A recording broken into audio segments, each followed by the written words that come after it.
Evo has had to change up significantly this year because of the certain health crisis. So at this point, I think everyone knows Evo is basically the biggest video game tournament or fighting game tournament. They do usually in Vegas. They do two. I was gonna say there's 2 Evos a year that I know of. There's the Evo in Vegas. That's the big one. And then there's also an Evo Japan that's been taking off. Oh, okay. So I usually watch a little bit of the Vegas one every year. I catch it. I love watching. Yeah. I love watching them. I don't watch a lot of competitive gaming, but fighting games, it's easy to watch. It's easy to get into. You understand what's happening. Even if you can't play fighting games, you absolutely know what's going on because it mimics a fight. Yes. Like, you can actually watch it. There's it's exciting. Not way too much going on like these other games where you have no idea what's happening. It's a lot of fun. And it even took me a while to get into it, but probably about a decade ago, I was like, this is actually a lot of fun to watch. I really enjoy it. So this is kind of an interesting story. So Evo has to move online. So what that brings up is the problem in fighting games of netcode. So there are not tournaments this year for the main roster. Dragon Ball Fighters, Grand Blue Fantasy Versus, Samurai Showdown, Soul Calibur 6, Street Fighter V Champion Edition, Tekken 7, and Under Night In-Birth Late CLR. Those were supposed to be the main stage games, along with Super Smash Bros. Ultimate, which I'll get to in a second. Problematically, none of those games use good netcode. None of them. Not a frickin' one of them has really reliable netcode. Not even Street Fighter? Nope. Not at all. They don't. None of them have it. What? So there's a thing. There's 2 basic types of fighting game netcode. Okay? Okay. There's delay-based netcode and rollback netcode. Delay-based netcode is bad. Oh, hold on. Delay-based netcode is bad. Rollback netcode is very, very good. It takes a bit more effort to implement rollback netcode. Is it like time travel where it sees where the inputs are? So here's the deal. I tried to read up on rollback netcode last night so I could come in here today and give everyone the skinny on rollback netcode. Let me hear it. No, here's the thing. It's fucking over my head. Really? And so here's basically how rollback netcode works. It sounds like time travel a little bit. It is. Basically what happens is there is a little bit of time travel going on. If there's like a buffer? If person A inputs something, person B inputs something. Let's say person A, or let's just say person B inputs a heavy attack. Okay? Okay. If there is a spike or a problem with the network like if something happens, the game will continue to assume that that's the input and will just go ahead and do it. Basically, it's predictive. If it turns out, say on the other end, this is trying to use an example from a good article I was reading, it turns out that the person was mashing buttons after they put in the heavy. In one single frame, it will roll back and readjust.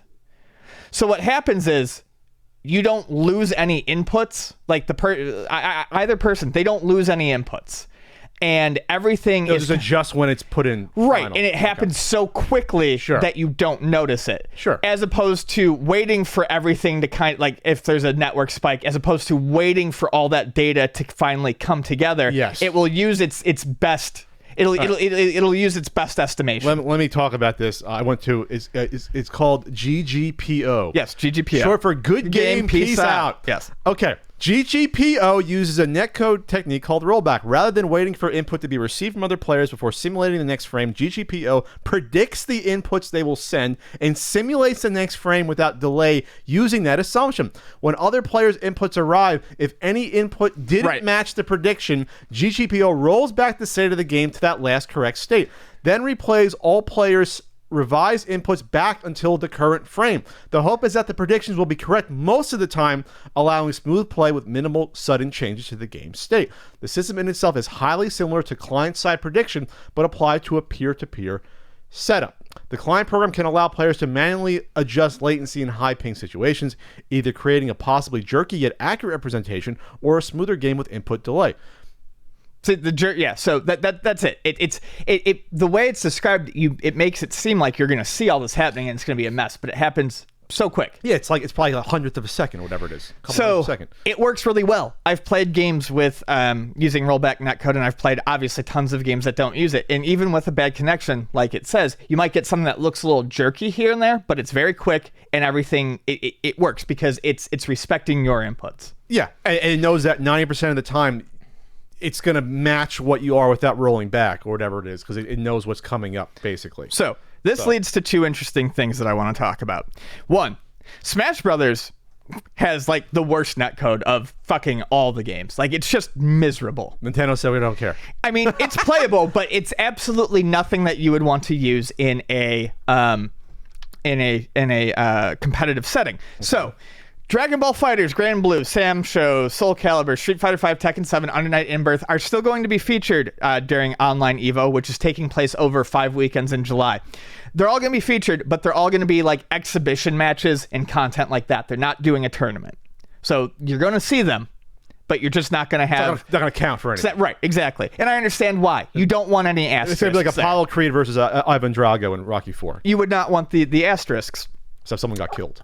However, they're not even bothering with Smash. And the only reason I can assume that that's the case is because Smash's netcode is awful. I just don't imagine there being any real way it would be workable. These other ones with hardwired connections, they can probably hope for at least a best case scenario. Yeah. So open tournaments will be featured for Killer Instinct, Mortal Kombat 11. I'm going to get to this. Okay. So, right. But there are going to be tournaments. Killer Instinct, MK11, Skullgirls Second Encore, and here's the fun one that I want to talk about a little bit. Them's Fighting Herds. What the hell is this game? Well, let me tell you what Them's Fighting Herds is, because I didn't know about it until 3 days ago, and now I'm a big fan. So, what the fuck don't say anything. Okay, I'm going to watch the trailer. It's good. Apparently, there was a... My Little Pony fan game, fighting game, in the works in 2012. They got a cease and desist from and rightfully so, looking at this, yes. Well, no, from Hasbro. From Hasbro. Because it was actually going to be My Little Pony. It was the My Little Pony characters. Okay. I don't know if they contacted her or if she contacted them, but basically afterwards, Lauren Faust, the creator of like the modern My Little Pony, and the character designer, made 6 new characters for the fight for this team that are completely unrelated to My Little Pony. So Hasbro sent them the cease and desist, but they got the creator from My Little Pony to actually design the new characters. So it looks like it's the same style, but it's different animals. It looks like My Little Pony. They're all females. They're all ungulates, but there's a llama, or there's an alpaca. There's a deer. There's a deer. There's a little cow. What'd you say? What's an ungulate? I think it's the hoofed animals. Oh, a new word I learned.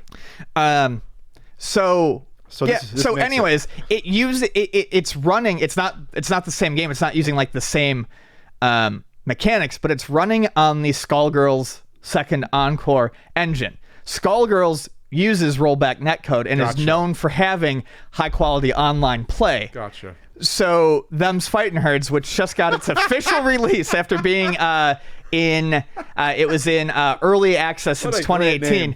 It actually the initial release version just came out on April 20th, and it now has a it's now center stage. It's getting an Evo online tournament. This game now. This is huge. It's $15. I went and bought it. It has the first chapter of a story mode done, 6 characters. There is it looks like a horse and a unicorn. Yeah.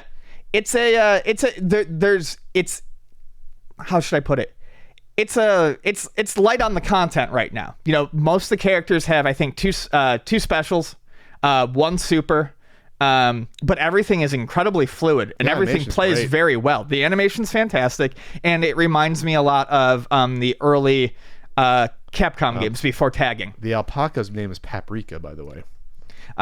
For instance, I mean, you input your basic combo is the exact same it is in the early Marvel crossover games like X-Men Children of the Atom and stuff like that, X-Men vs. Street Fighter, the ABC launcher, and then you can jump up into the air and do the air combo. Sure. So if you've ever played any of those, and I have, not that I was ever good at them, I was able to get into it really easy and have a lot of fun with it. And the story mode, really the story mode and the tutorial mode are among the best I've played. They really try to teach you like the mechanics of fighting games. So you have these, it's funny, but you have these two.